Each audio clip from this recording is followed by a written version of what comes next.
Voluntaryong nagbalik loob sa lokal na pamahalaan ng 7 magsasaka na dating mga rebelde sa Nueva Ecija. Ang kabuuan ng balita mula kay Patrolwoman Jilly A. Peña.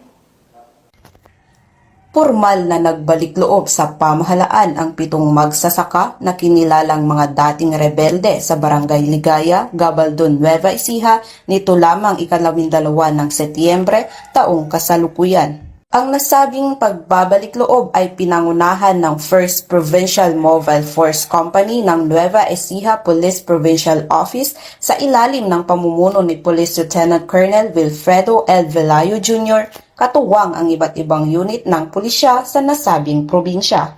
Ang 7 individual na nagbalik loob ay pawang mga residente ng nasabing lugar. Sila ay naging kasapi ng alyansa ng mamamayang nagkakaisa o Almana, isang grupo na kaanib ng alyansang magbubukid ng Gitnang Luzon mula noong taong 2015.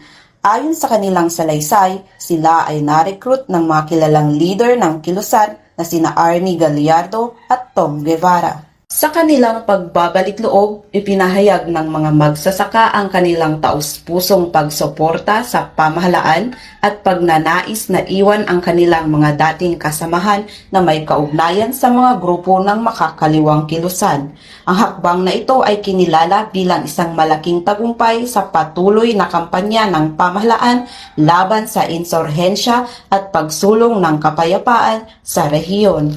Ang matagumpay na operasyong ito ay bahagi ng malawakang pagtutulungan ng iba't ibang ahensya ng gobyerno upang palawakin ang kaalaman at maisakatuparan ang mga programang nakatuon sa rehabilitasyon at reintegrasyon ng mga dating kasapi ng makakaliwang grupo na naglalayong maibalik sila ng maayos sa lipunan. Patuloy ang PNP sa paghihikayat sa iba pang mga kasapi ng makakaliwang kilusan na magbalik loob at makipagtulungan sa pamahalaan tungo sa mas tahimik at maunlad na pamayanan.